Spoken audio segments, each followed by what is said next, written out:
Mondstadtian tier list. Ignoring Ito down there, these are the 19 Mondstadt characters we currently have in Genshin Impact. Outside of the bottom 4 down there, Diona, Lisa, Barbara, and Kaeya, they've all been raised to 90, had their quote-unquote god mode, so I'm decently familiar with all of them. I do want to kind of split this up into sections, so we're going to have the DPSs first, then the supports, and then the healers. As I was organizing the list here, I noticed we have a lot more supports than anything else, which does make sense since you usually only have one DPS in a team, and then typically 2 to 3 supports and 1 healer. So yeah, it makes sense. The vast majority of characters in general are supports. With that being said, a lot of supports can deal damage, but if their main and typical role is to buff the DPS or nerf the enemies in some way, then I still consider them a support. Starting with Amber, I guess she is a main DPS because she's definitely not a support or a healer. She only supports the team a tiny bit at C6 with a 15% attack boost. So yeah, she's a main DPS. I don't think she's a particularly good one. Once she has a massive amount of investment,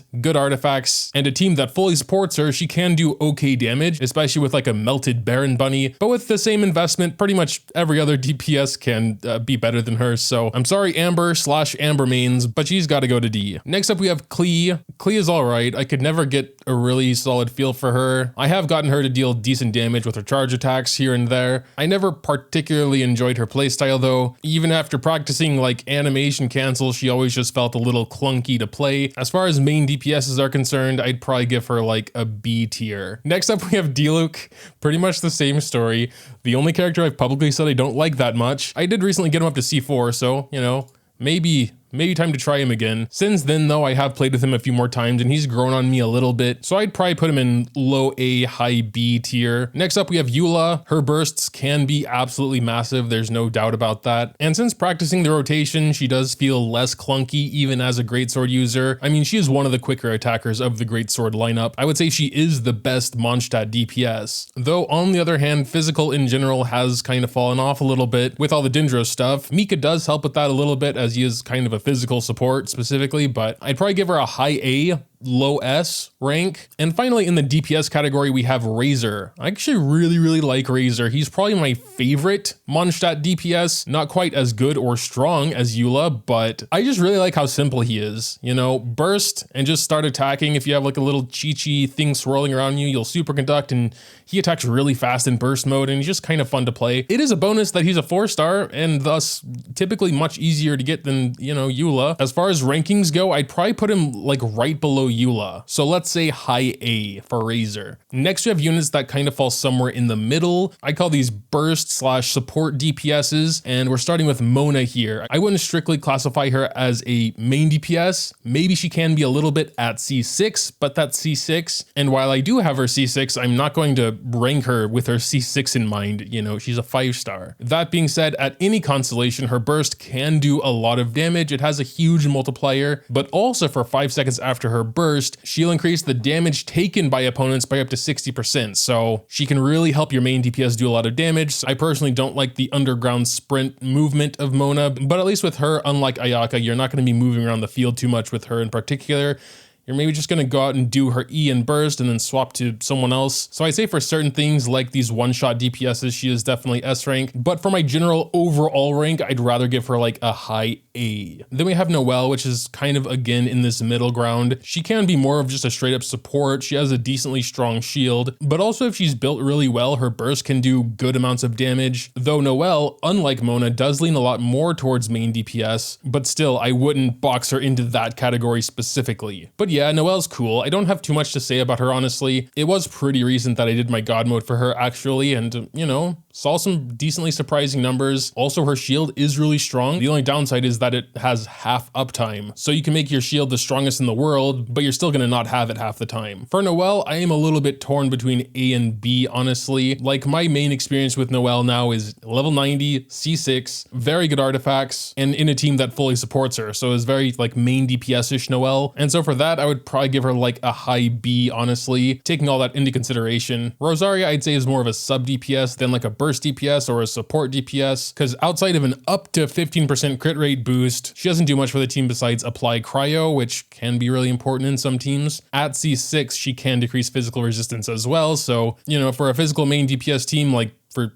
basically Eula, she'd be really good then. But she can deal some alright damage by herself, just I wouldn't say on main DPS level. I'd say Rosaria is pretty niche though, like outside of a physical main DPS team, she's not really all that useful. I mean, you could use her in other scenarios, just getting that 15% crit rate boost, but I feel like there are better buffers in that case. So I'm going to throw Rosaria into the B tier. I would also classify Fischl as a sub DPS. She mainly relies on off-field damage, which is very useful in reaction teams. I've used Fischl quite a bit and like built well. She can do a lot of damage on her own, but she is invaluable for electro reactions. So in a way, I would kind of classify her as a support slash sub DPS.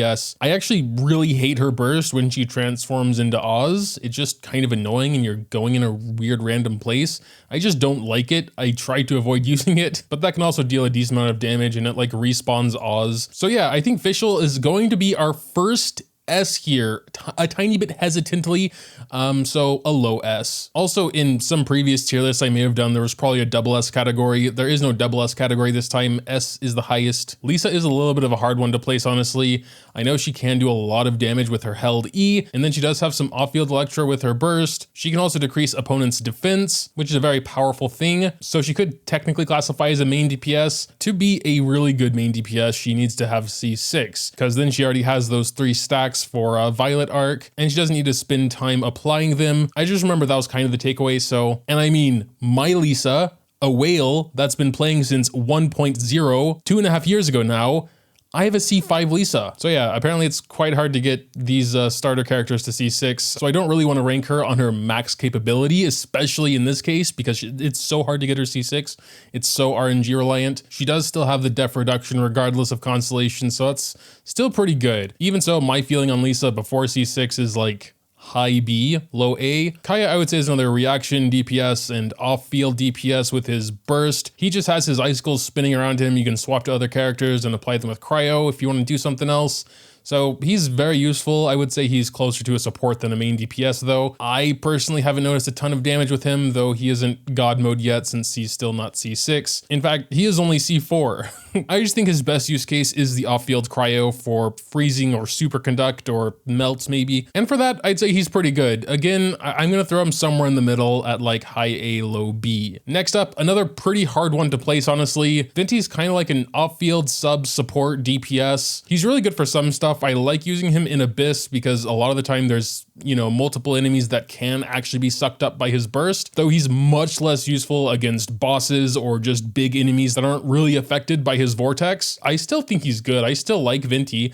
I still use him in Abyss from time to time. Venti is an animo though, which means he can take advantage of Viridescent, reducing the resistance of whatever element he is swirling. So even in boss fights, he's not useless, just a lot less useful. Overall, I'd like to give him an A. Not a high or low A, just an A. In a similar vein, we have Sucrose, which is almost like a 4-star Venti, but, you know, has her own uses. She doesn't care that much if it's a boss she's fighting. Granted, for specific Abyss mechanics, like when there is a defense ley line, she can interrupt the smaller enemies and prevent them from attacking it, so she's really good in that regard, just like Venti is. She can do a solid amount of damage just with her raw animo, and of course with swirls. It does feel a little weird to rank her the same as Venti. On the other hand, I do feel like Sucrose actually buffs the party more than Venti does. She provides a good amount of element mastery based on her own element mastery, and then element damage bonus at C6. Sucrose is a 4-star, and she's not one of the starter heroes, so she is in the class that's easiest to get C6, at least over time. But yeah, I think they're both good for slightly different things, so I actually do want to put them in the same category, both A's. Next up is Benny Boy. You already know where this is going. He's still an amazing support, all in all. If you think your team doesn't need a lot of healing, he can heal them. He also provides a pretty significant attack boost and can do a decent amount of damage himself. Benny is a quintessential all-rounder, but like he does the stuff actually pretty well. Like he heals quick, even though it's only up to 70%. His attack boost, it's flat, but it's like 1,000 attack, which is a lot. So yeah, definitely the easiest ranking I've given so far. Benny going straight to S tier. Next up, we have Mika, the newest Mondstadt character as of recording. Mika is very, very niche. While I was doing his mandatory 2 showcases, I really didn't have a lot of different team options to throw him in. He's basically only there to support physical damage dealers like Eula and I guess physical Kaching. If physical Diluc is a thing, I don't know, but I guess that would be something. He is pretty interesting because he can also heal. I do kind of feel like he's more of a support and less of a healer, so he's like a sub healer. He can heal pretty well though, if built as such. And all around, he is a powerful buffer in the right team. The largest attack speed bonus anyone can give, physical damage bonus, physical crit damage bonus, that is only at C6, but when it comes to Mika and various other Mika-like characters like Goro for Geos, Sara for Electros,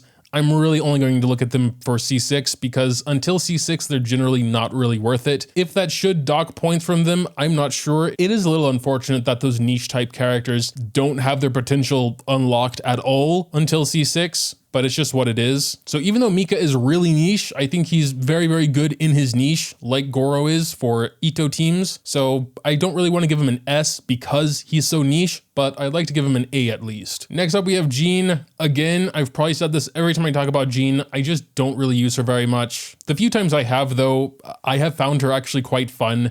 Especially in the right situation when there are some small enemies around, you can pick them up and throw them and then they'll take fall damage. It's pretty hilarious. She can also be a very solid healer and her healing scales with attack, which is kind of cool in a healer so she can, do some solid damage herself while healing. Her normal attacks can also heal the party, but I think physical DPS Jean is probably a bit of a meme at least. All in all, though, I'd say Jean is pretty solid. She can be a bit of an all-rounder. Like if she was my first 5-star ever, I'd be happy about it. She can do some solid damage and she can heal your team. At later constellations, she can buff a bit as well, at least attack speed. So I'd probably give her an A as well. Just like a good solid character. There's probably a lot of units in A tier right now. I'm not actually doing the animation while I'm doing the voiceover. So next up, we got Albedo. I mean, the outfield geo attacks can be pretty strong. Outside of that and his decently strong burst, he doesn't really do much. He does provide an Element Mastery boost after doing his burst, which is sort of support-ish, I guess. It seems a little weird for a Geo to have that because I've mainly been using Albedo in Geo teams, but I mean, he can definitely be used outside of Geo teams, like with Hu Tao, Zhongli, Xingqiu, called the Double Nut Hu Tao. It's a very strong team. The Elemental Mastery boost, of course, will help Hu Tao. Albedo never really stood out to me as like someone super special or anything, if I'm totally honest. But yeah, he's good, A tier. Now we have sort of the pure healers, ones that really don't do much else besides healing, and that's really only Barbara and Diona from Mondstadt. I mean, yeah, Barbara can be really interesting if that weird bloom thing still works, where she produces a ton of blooms, and her charge attack has a weirdly high multiplier on it, allowing for some big numbers. Those are kind of edge cases. Barbara is, as far as I'm concerned, just a healer. And she's perfectly good at that. She was my healer for a long time. If you can get her up to C6, it's a free revive every 15 minutes. It's pretty cool. Her burst heals the entire party by a lot. Her main downside is that her elemental skill applies the wet status to whoever's on the field, so they can get frozen a lot easier. Getting frozen is annoying, so you have to pay attention if you're fighting a cryo. But yeah, I'm gonna give Barbara a B. I really do think she's a good healer, but that's pretty much all she does, outside of some potential reactions.